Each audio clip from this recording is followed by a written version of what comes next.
Hello everyone. आज आपके लिए डीएलएड सेकेंड सेमेस्टर 2016 का इंग्लिश का पेपर है और इसके 5 ऑब्जेक्टिव क्वेश्चंस पर हम लोग आज बात करेंगे।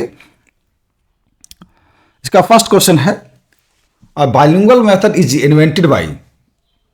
बाइलिंगुअल मेथड को किसने इन्वेंट किया या किसने बनाया या इसकी किसने इसकी शुरुआत की है? ऑप्शन ए है professor CJ Dotson, option B doctor West, option B P गुरे, option D Thomson and white.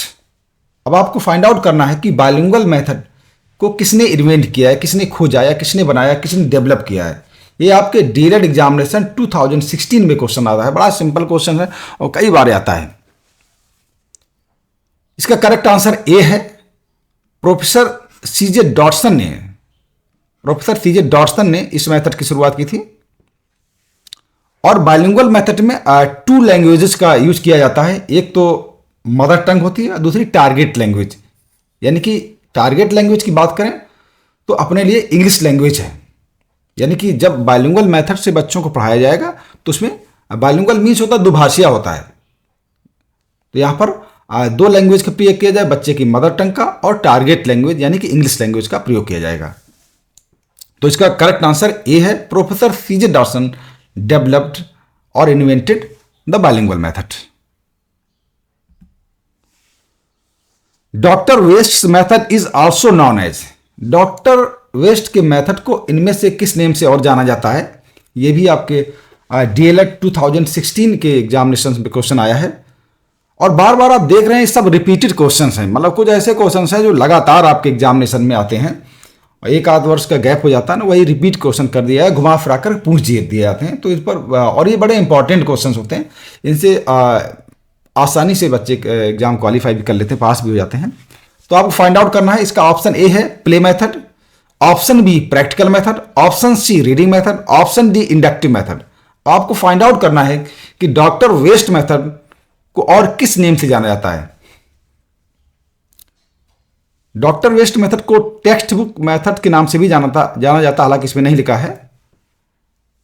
इसका करेक्ट आंसर सी है। डॉक्टर वेस्ट मेथड को रीडिंग मेथड के नेम से जाना जाता है क्योंकि डॉक्टर वेस्ट ने रीडिंग स्किल पर ज्यादा जोर दिया है। इनका कहना था कि अगर बच्चे को इंग्लिश सिखानी है तो सबसे पहले उसको रीडिंग सिखा दिया जाए। तो यहां पर डॉक्टर वेस्ट मेथड को डॉक्टर वेस्ट मेथड के नेम से भी जाना जाता है, टेक्स्ट बुक मेथड के नेम से भी जाना जाता है और रीडिंग मेथड के नेम से भी जाना जाता है। इसका करेक्ट आंसर सी है।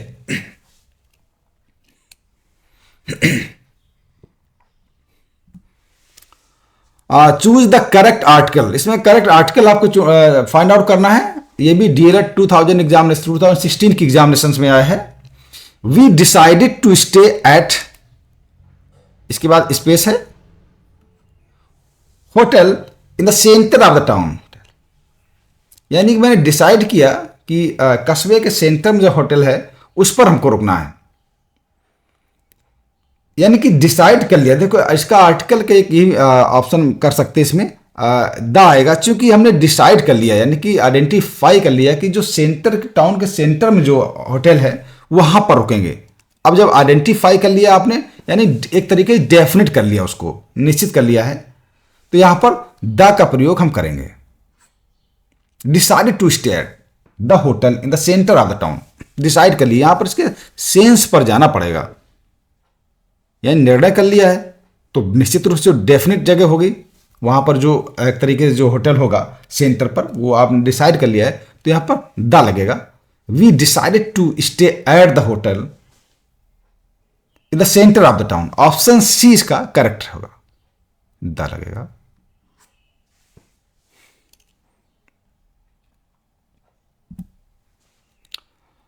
Choose the correct verb.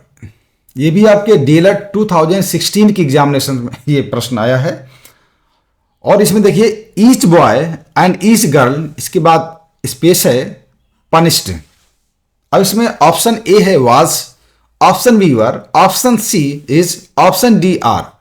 अब आपको फाइंड आउट करना है इसमें कौन सी वर्ब हम फिल करेंगे। देखिए एक बार,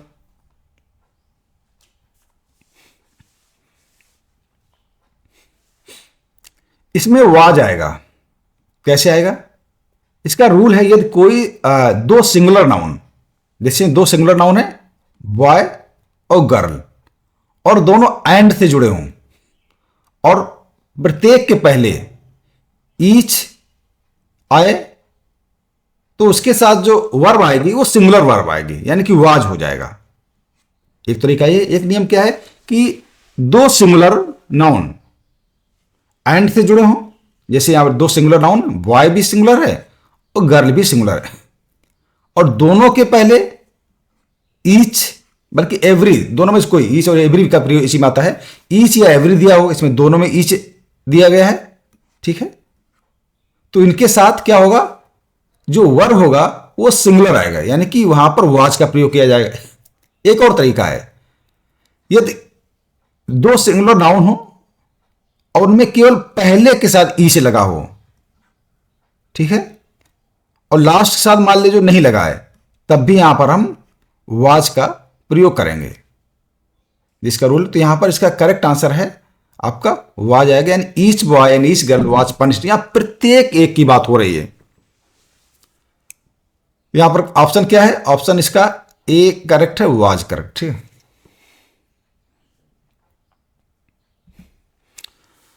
choose the correct spelled word, इसमें कौन सा वर्ड है जिसकी स्पेलिंग बिल्कुल सही है। देखिए एक बार और आ चुका है यही प्रश्न, स्वयं मतलब एज इट इज क्वेश्चन ये आ चुका है, डीएलएड 2016 के एग्जाम में आया, और भी किसी इसके बाद वाले एग्जामिनेशन में यही सेम क्वेश्चन पूछा गया है।